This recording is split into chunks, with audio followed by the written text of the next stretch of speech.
আরেকবার আপনাদের সবাইকে স্বাগত। এবার আমাদের আলোচনার বিষয় মদন মিত্র। জামিন যেদিন পেয়েছিলেন মদন মিত্র, সেদিনই সন্ধ্যায় সিবিআই এর আইনজীবী রাঘব চারালু আমাদের সঙ্গে টেলিফোনে কথা বলেন এবং সেদিনই তিনি নিশ্চিত করেছিলেন যে নেক্সট ওয়ার্কিং ডে হাইকোর্ট যেদিন খোলা থাকবে তারা হাইকোর্টে যাবেন এবং মদন মিত্রের জামিনের বিরোধিতা করে অ্যাপিল করবেন।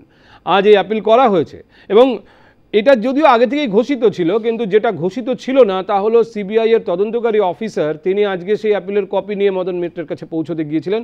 সেখানে গিয়ে তিনি দাবি করেন যে তিনি মদন মিত্রের সঙ্গে দেখা করে এই কপি তার হাতে দেবেন। মদন মিত্র তার সঙ্গে দেখা করেননি এবং তিনি বলেছিলেন যে, আমরা যতটুকু খবর পেয়েছি তিনি বলেছেন যে তিনি অসুস্থ এবং সিবিআই এর কারোর সঙ্গে দেখা করতে তিনি চাইছেন না, বিশেষ করে আইনের কোনো কপি তিনি নেবেন না, নিলে তার আইনজীবী নেবেন।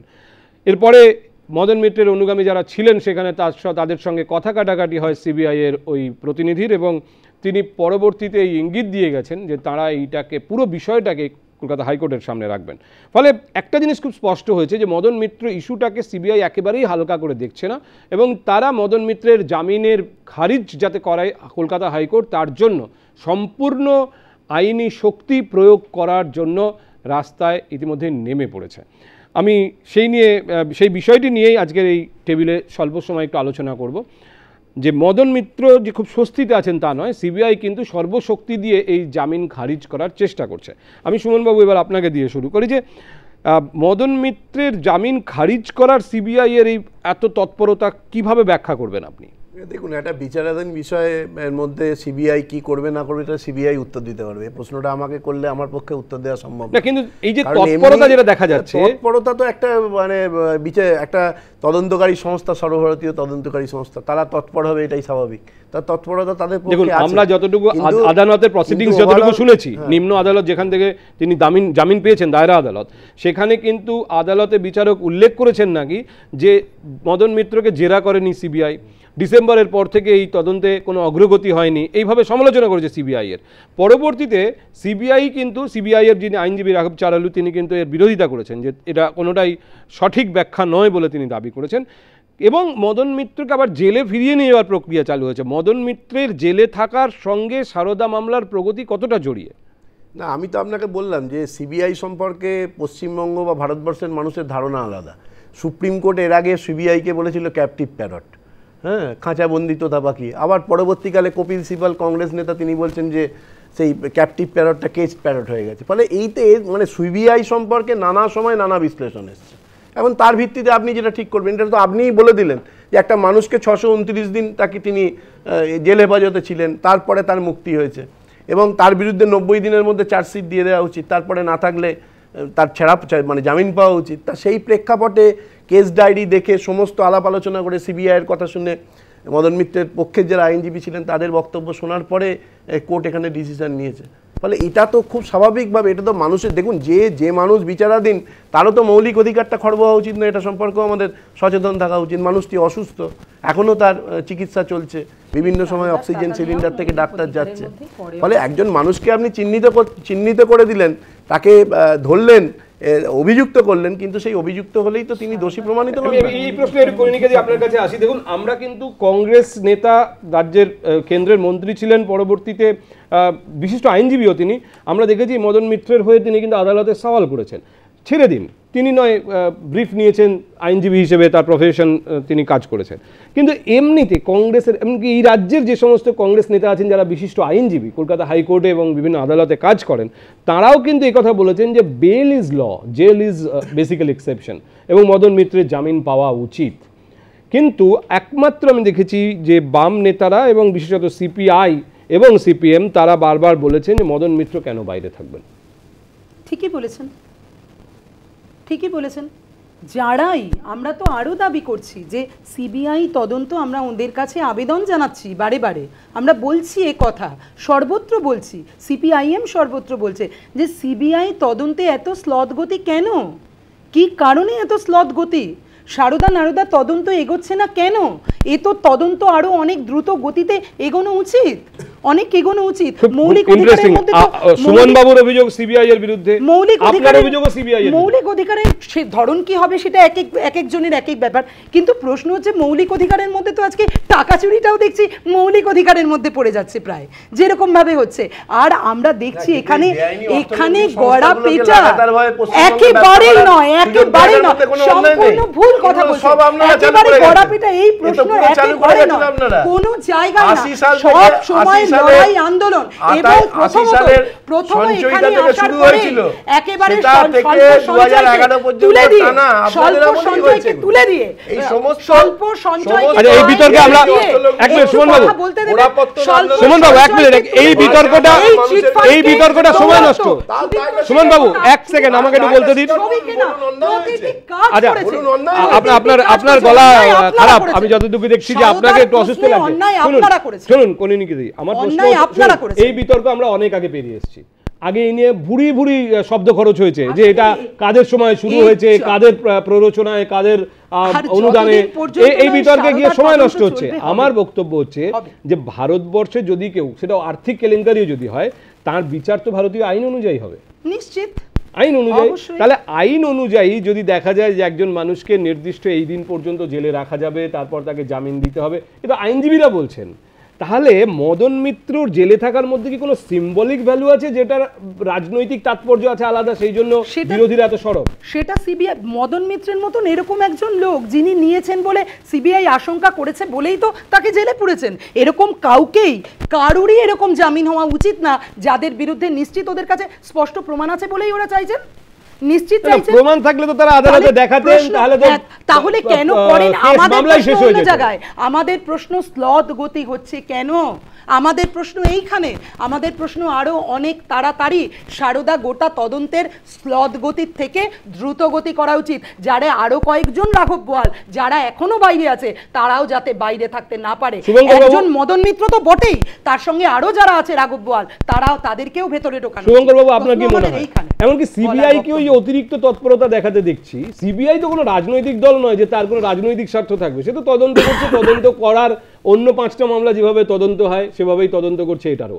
এবং ভারতীয় আইন সব মামলা সম্পর্কে একটা নির্দিষ্ট ধারায় লেখা হয়েছে, এরকম নয় যে সিঙ্গুরের কি বলে আপনার সারদা মামলার জন্য আলাদা আইন তৈরি হয়েছে। তাহলে এই তৎপরতা কেন? আমি যদি কমন একজন ম্যান হই তাহলে আমি ভাববো যে ইকোনমিক্যাল করাপশন, যে তাতে আমি নিশ্চয়ই আমার প্রত্যেকদিন মনে হবে কি হচ্ছে না হচ্ছে, সারদার মতো একটা ইস্যু, কে কতদিন জেলে থাকলো এটা ইম্পর্টেন্ট নয়, ইম্পর্টেন্ট কতটা প্রগ্রেস হচ্ছে, এবং বিচার ঠিকভাবে হচ্ছে। আমি যদি পলিটিক্যাল ম্যান হিসেবে দেখি তাহলে আমি দেখব কি যে economical corruption now transfer to the political any loss or benefit, মানে no political advantage or disadvantage, কি ব্যাপার সে এই যে জায়গায় টিল টুডে মানে entire episode now is farce which was done by CBI. আমি সিবিআইকে দোষ দেওয়া বা না দেওয়ার নয়, সিবিআই সক্রিয় হবে, আমার সেখানে কিছু বলা নেই, বিচারাধীন বিষয়, আমার সেখানে কিছু বলার নেই। কিন্তু আমি একটা জিনিস ভাবতে চাই, আজকের দিনে সারদাটা কি শুধু ইকোনমিক্যাল করাপশনের উপরে দাঁড়িয়ে আছে? আপনারা কি মনে করেন? যতই আলোচনা করুন যাই করুন, এমন জায়গায় দাঁড়িয়ে আছে যার সঙ্গে পলিটিক্যাল বিভিন্ন নেওয়া দেওয়ার বিভিন্ন প্রাসঙ্গিকতা এর সঙ্গে যুক্ত আছে। সেই ক্ষেত্রে এটা মদন মিত্র, আমি এমনিতেই এইটা যদি আপনি বলেন শুভঙ্কর বাবু, ভারতবর্ষের 99% করাপশনে পলিটিক্স যুক্ত আছে।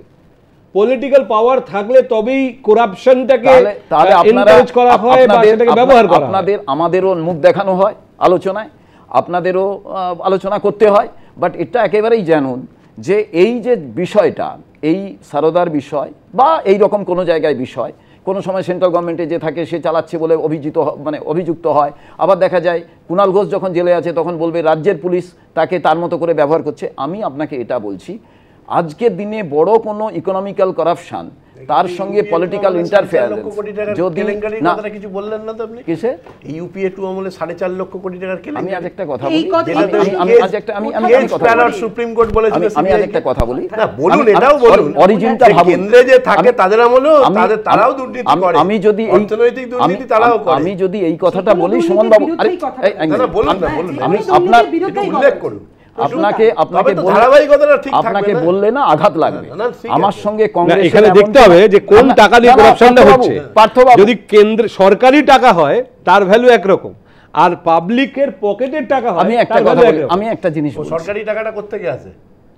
কিন্তু পাবলিকের পকেট থেকে সরকার কালেক্ট করার পদ্ধতি সরকার তো টাকা সৃষ্টি করে না। আমি একটা কথা সরকার তো ট্যাক্স থেকে কালেকশন করে টাকা। ইউপিএ 1 ইউপিএ 2 তার আগে এমন কংগ্রেসের অনেক নেতা আছেন বা কংগ্রেসের লোকেরা যুক্ত আছে যিনি কংগ্রেসের প্রার্থী হয়েছেন, কারুর বাবা হতে পারেন, কারুর দাদা হতে পারেন, কারুর কাকা হতে পারেন। আমরা কিন্তু তাদের থেকে কোনো শিক্ষা পাইনি। আমি কিন্তু একটা অন্য দলের হয়ে কথা বলতে পারি, আমি অন্য দলের হয়ে প্লিড করতে পারি, আমার অন্য মত থাকতে পারে, আমি কিন্তু সেই শিক্ষাটা সেখান থেকে নিলাম না। এই যে জায়গাটা, এই ধারাবাহিকতায় কিন্তু বিশ্বাস করতে হবে। আজ পর্যন্ত পলিটিক্যাল করাপশান কোনো সময় বেশি কোনো সময় কম বিভিন্ন জায়গায় বিভিন্ন রাজনৈতিক দলের হয়েছে।